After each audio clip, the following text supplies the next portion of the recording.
तो हुए राष्ट्रपति जी बड़ी भावुक सी हो गई। उन्होंने जैसे देखा हो करीब से इन लोगों का दर्द जो जेलों में बंद है। देखिए गहरा तो होगा ही। आदिवासी महिलाओं के साथ जब आदिवासी महिलाओं को माओवादी बता दिया जाता है, जब उनकी जांच होती है तो उनके ब्रेस्ट को तन है उनको दबा दबा कर ये पता करते हैं वो कि क्या वाकई में ये महिला अनमैरिड है या मैरिड है, क्योंकि उनको ये शक होता है अगर ये अनमैरिड है तो पक्का ये माओवादियों के साथ मिली हुई है, पक्का ये क्या कहते हैं नक्सलाइट है, नक्सलवादी है। तो नक्सलवादी बताना या जांच के नाम पर ही वो महिलाओं का कितना बड़ा शोषण करते हैं। जो बच्चा अपने पिता को क्या कहते हैं हाथ पकड़ करके सब्जी लेने के लिए जा रहा है या लकड़ी उठाने जंगल से जा रहा है, जिसको शाम को रोटी खानी है, अपनी रोटी अपना चूल्हा जलाने के लिए, उसको पता ही नहीं चलता कब पुलिस उसको उठाएगी और ले जाएगी जांच के नाम पर और ले जाकर के फिर थाने में और थाने के बाद जेल पहुंचा देगी। उसको पता ही नहीं चलता, वो पूछते पूछते थक जाता है कि मेरा दोस्त क्या है आप मुझे ले गए। तो इस तरह से कितने सारे लोगों को नक्सलाइट बता करके जेलों में ठूंस रखा है, अभी तक उनको नहीं निकाला गया है। अभी पीछे भी क्या कहते हैं एक केस यहाँ दिल्ली में भी आया, कुछ लोग आए थे यहाँ पर धरना भी दिया कई दिन तक। सोनी सूरी जो आदिवासी महिला है, सोनी सूरी जो गरीबों की वहाँ के आदिवासियों की लड़ाई लड़ती हैं, उनके गुप्तांगों में लगभग 32 पत्थर ठूंस दिए गए और उनके साथ रेप किया गया। उनको इतनी प्रताड़ना दी गई, यहाँ तक कि लैब ने ये साबित कर दिया कि 32 पत्थर उनके गुप्तांग से निकाले गए हैं, फिर भी कोर्ट उसको मानने को तैयार नहीं है कि इस महिला के साथ ये भीभत्स घटना हुई है। तो प्रशासन इस तरह से इन गरीबों के साथ, इन आदिवासियों के साथ, इन दलितों के साथ इस तरह का व्यवहार करता है। वो व्यवहार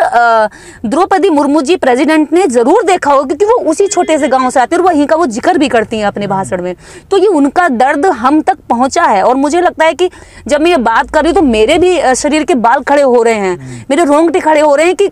किस तरह से झेलते होंगे वो लोग, कि वो यही पूछ रहा है सजा क्या। जातिवादी रवैया भेदभाव के कारण देखिए वो देश की प्रेसिडेंट है, वो डायरेक्ट जातिवाद को नाम नहीं ले सकती, पर इशारा तो उसी तरह। हाँ, लेकिन सच्चाई यही है, सच्चाई यही है। क्योंकि जब आप इनका सर्वे करेंगे, आप जेलों का सर्वे कर लीजिए, कितने यहाँ पर अरबपति करोड़पति कितने डॉक्टर हैं, क्योंकि डॉक्टरों की कितनी कितनी घटनाएं आती हैं, कितने कितने अपराध ये हॉस्पिटल में लोगों को मार देते, कितने आज तक पैसे वाले जेलों में गए हैं। जब जाते भी हैं तो उनको वीआईपी ट्रीटमेंट मिलता है और जल्दी ही जल्दी जमानत पे आ जाते हैं, क्योंकि जमानत के पैसे उनके पास होते हैं। तो ये वास्तव में जेलें भर भर के इनके मनोबल को तोड़ा जा रहा है कि तुम आवाज मत उठाना, अगर तुमने आवाज उठाई तो तुम्हारे 100 लोगों को बेकसूर को हम डाल देंगे, तुम साबित करते ना। जब तक तुम साबित करोगे तब तक समय निकल जाएगा, जब तक उनका जीवन निकल जाएगा, उनकी उम्र का जोश निकल जाएगा। तो ये जेलें इसीलिए बढ़ाने की अब कोशिश भी की जा रही है कि जितने भी लोग देश के अंदर इस तरह के जातिवाद का विरोध करते हैं या आवाज उठाते हैं, उन लोगों के लिए स्पेशल ये जेल बनाना चाहते हैं कि उनको जेलों में डाल दो, उनके शरीर की हड्डियां तोड़ दो,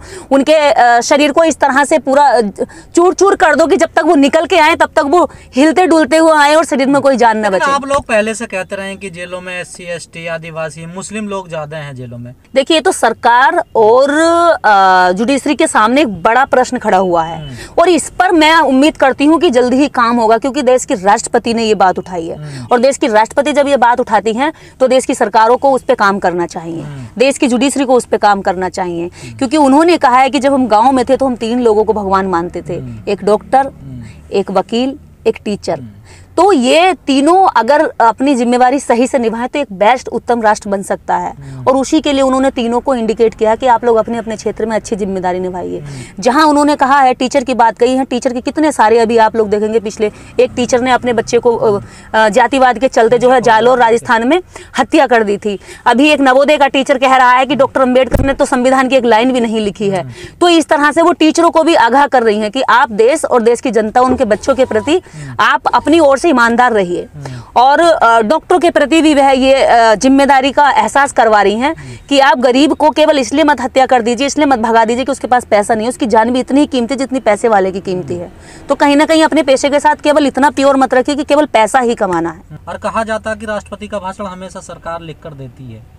तो क्या ये ऐसा सरकार ने लिखा है या फिर उनका दर्द सामने उभर के आ गया है? देखिए मैं तो ये कहूँगी, लिखे हुए भाषण से कोई टच नहीं हो सकता,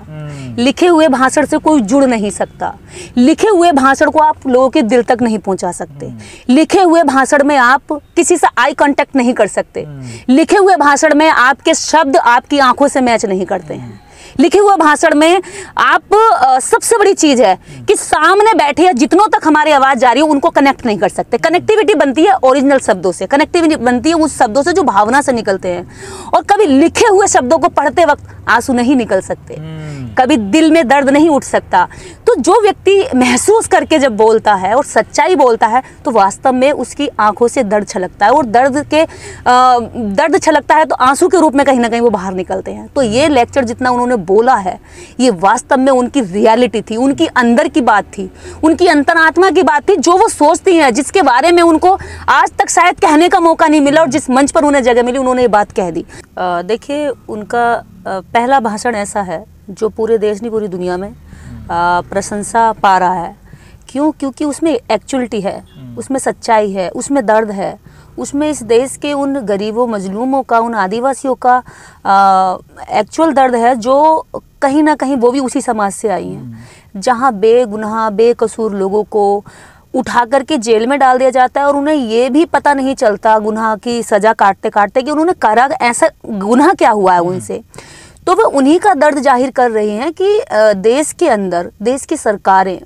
और देश की जेलों में जो इतना क्राउड है, जो जेलों की संख्या बढ़ाने की बात की जा रही है, तो कहीं ना कहीं वो इस बात का संदेश दे रही हैं कि जो आप जेल की बढ़ाने की बात कर रहे हैं उसमें आप अपराध को कम करने की बात करिए। अपराध कम हो जाएगा तो खुद ब खुद जेलों में जगह कम हो जाएगी। दूसरी चीज़ उन्होंने खुले खुले शब्दों में कहा है कि जो गरीब हैं, जो अपना जमानत का पैसा नहीं दे सकते हैं, उनकी लिस्ट जारी करिए, उनकी लिस्ट बनाइए और उनको निकालिए जेलों से, उनको बाहर करिए। उनका पूरा पूरा जीवन इस सोच में गुजर जाता है जेलों के अंदर कि हमने दोष क्या किया है, हमने गुनाह क्या किया है। तो इस तरह के जो बेकसूर लोग हैं वो निकलने चाहिए। द्रौपदी मुर्मू जी हमारी प्रेसिडेंट हैं देश की, और उनकी बात का असर देश की जुडिशरी और देश के लॉ मिनिस्टर, पूरे देश की जनता पर असर होना चाहिए। और देश की उस न्याय व्यवस्था पर एक बड़ा प्रश्न है कि आज तक शायद किसी भी राष्ट्रपति या किसी भी प्रधानमंत्री ने नहीं उठाया है, जो उन्होंने पहली बार ये सचेत किया है कि देखिए, ये हमारा देश जहाँ लोकतांत्रिक देश है वहाँ पर अपराध कोई करता है और सजा कोई उठाता है। जब यहाँ पर नीरव मोदी, विजय माल्या, बहुत सारे अरबों खरबों रुपए देश की जनता के टैक्स को लूट कर ले जाते हैं, तब उनकी कोई भी पुलिस या यहाँ की जुडिशरी या यहाँ का प्रशासन उनको पकड़ नहीं पाता। लेकिन जब एक बेकसूर सड़क पर चलता आदमी अरेस्ट कर लिया जाता है, उसको जेल में डाल दिया जाता है, वो पूछता है कि मुझे क्यों डाला गया, तब उसको बताया जाता है कि तुमने ठेले से 2 रुपए की मूंगफली चुरा ली, तुमने 2 रोटी चुरा ली, क्योंकि तुमने वहां से ये अपराध कर दिया। तो इस देश में भूखा अगर रोटी चुरा ले तो वो बहुत बड़ा अपराध है, लेकिन भरे पेट का व्यक्ति अगर करोड़ों अरबों रुपए भी चुरा ले, देश की जनता का जो नमक से भी टैक्स वसूला जाता है वो पैसा भी चुरा ले, तब भी उस पर किसी तरह की जुडिशरी और यहाँ की देश की जो प्रशासन है, जो पुलिस है, वो उसको पकड़ नहीं पाती, वहाँ फेल हो जाती है। तो आपको नहीं लगता राष्ट्रपति जी ने एक बड़ा प्रश्न चिन्ह छोड़ दिया सरकार और जजों के पास? देखिए, बिल्कुल उन्होंने बहुत बड़ा प्रश्न चिन्ह खड़ा किया है। इस बात को अब जुडिशरी ने शायद एक प्रस्ताव भी पास किया है कि ऐसे लोगों की लिस्ट बनाई जाए जो बेगुनाह है और जो बहुत कम अपराधों में या छोटी छोटी बातों पे या अभी तक उनके अपराध साबित नहीं हुए लेकिन वो जेल की सज़ा में अभी तक प्रेजेंट में काट रहे हैं, तो ऐसे लोगों की लिस्ट बने। और ये बहुत अच्छा मुद्दा उन्होंने उठाया है। मुझे लगता है कि इस मुद्दे के साथ देश के प्रत्येक नागरिक की भावना जुड़ी हुई है। यहाँ तक कि जो गरीब परिवार, जो अपने बच्चों से नहीं मिल पाया, जो पत्नी अपने पति को इस वजह से नहीं देख पाती क्योंकि उसको जब मिलाई होती है तो कुछ पैसे वहाँ भी जमा करने पड़ते हैं, वरना उसको वहाँ पर पिटाई होती है जेल के अंदर। तो कुछ महिलाएं, कुछ बच्चे अपने पिता से, अपने पति से इसलिए नहीं मिल पाती कुछ महिलाएं कि उनके पास मिलाई का पैसा नहीं होता। तो ये वो लोग हैं जिनके शरीर पर बेगुनाही के ना जाने कितने कितने आज तक जो अपराध दूसरों ने किया उसके सबूत उनके शरीरों पर छोड़े गए हैं। जब ये आएंगे तो क्या सरकार, क्या जुडिशरी, क्या वो पुलिस प्रशासन जिन्होंने उनको अरेस्ट करके डाला होगा वो उसकी सजा की माफ़ी मांगेंगे? क्या मांग सकते हैं माफ़ी? यहाँ 98% लोग देश के अंदर ऐसे हैं। अगर सर्वे किया जाए 2017 में एक सुप्रीम कोर्ट की एक लिस्ट भी जारी हुई थी, एक जज साहब ने कहा था कि यहाँ पर लगभग 75% लोग SC और OBC प्लस मुस्लिम माइनॉरिटी के ऐसे हैं जो बेगुनाही में जो है अपनी सजा काट रहे हैं, जिनका दोष अभी साबित नहीं हुआ है और दोष साबित करने की ही जो समय सीमा है उसी में उनका जीवन गुजर जाता है।